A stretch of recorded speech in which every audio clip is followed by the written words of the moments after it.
Bonjour à tous et bienvenue sur videobourse.fr pour une nouvelle analyse moyen terme de la paire euro-dollar. Nous sommes le jeudi 4 février 2010, il est 16h32 et on va s'intéresser donc à nos graphiques en journalier. Voilà, on est en H4. Donc, qu'est-ce qu'on a eu depuis notre dernière analyse? Donc, je vous rappelle que notre dernier trade il date d'un petit moment puisqu'on avait pris une position vers 1.4480, je m'en rappelle. On est allé chercher les 38.2, donc c'était un take profit. Ensuite, on a vu un petit signal de retournement, on n'avait pas pris long. Puis, franchissement à la baisse du dernier plus bas. J'avais dit que c'était un signal d'entrée short potable et que je ne le prenais pas parce que fondamentalement, il me semblait qu'il n'y avait pas de vraie raison de poursuivre la baisse et que les cours avaient peut-être besoin de souffler. Je me suis trompé dans le sens où j'aurais dû prendre cette position. Maintenant, ça arrive, il n'y a pas de problème. Comme je ne sentais pas le trade, je ne l'ai pas pris. Donc, c'est tout à fait normal et il n'y a pas de souci. Ceux qui ont profité de ce mouvement et de cette position qui était tout à fait raisonnable et rationnelle ont pu profiter du potentiel de la force et de l'accélération baissière. Maintenant, on s'approche de la zone des 50%. Donc pour ceux qui sont toujours short, ils peuvent encore attendre un peu, par exemple 1.3750. Mais là, à mon avis, c'est qu'un avis et c'est tout à fait subjectif, hein. On sait que dans le trading, il n'y a personne qui sait mieux que d'autres, hein. Chacun fait comme il le sent. Moi, je pense que vers la zone des 50%, c'est une zone de prise de bénéfices très intéressante. Les plus grands gagnants sont bien sûr ceux qui ont tradé la sortie à la baisse de notre trendline qui conduisait justement le mouvement aussi observé en 2009, la tendance haussière. S'ils ont été assez patients pour attendre les 50%, là ils se régalent et ils peuvent prendre des objectifs.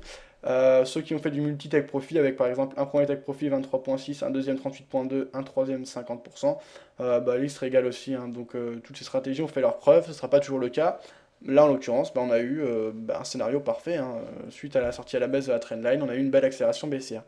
Là, à mon avis, on va avoir une vraie zone de résistance.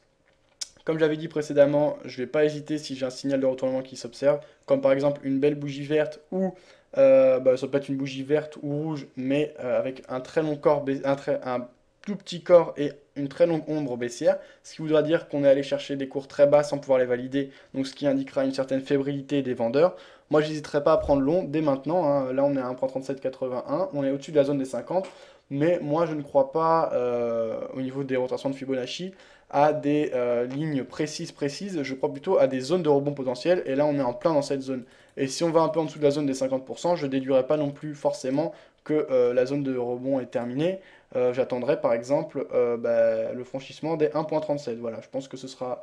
Voilà, ma vraie zone de rebond est située entre 1.37 et 1.3750.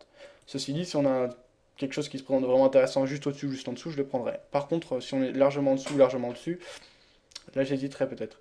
Enfin bref, toujours est-il que actuellement c'est certainement pas le moment de prendre un short puisqu'on est clairement en tendance baissière et que tout est en rouge, hein, vraiment. Aujourd'hui on a une bougie exceptionnellement en rouge, ce qui est logique puisqu'on a eu des news, donc on a eu du mouvement, ça n'a pas de problème. Une longue bougie, on pouvait s'y attendre. Demain on a aussi les taux d'emploi aux États-Unis qui vont tomber à 14h30, on va aussi avoir du gros mouvement. Donc on va surveiller tout ça.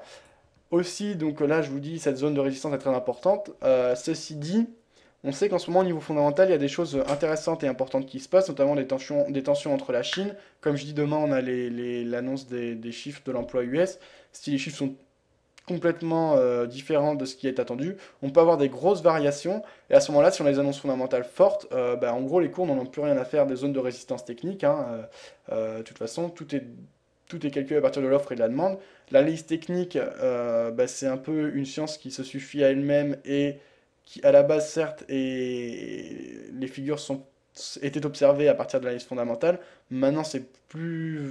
Si, c'est vraiment parti, mais on a quand même pas mal de figures qui, finalement, sont uniquement techniques, donc uniquement des dessins sur les graphiques. Il faut savoir que si on a des vraies informations d'ordre fondamental et donc d'économie réelle qui tombent, à ce moment-là, l'analyse technique, il faudra vraiment la mettre, prendre beaucoup de recul et la mettre un peu de côté pendant une période. Pour l'instant, c'est pas le cas.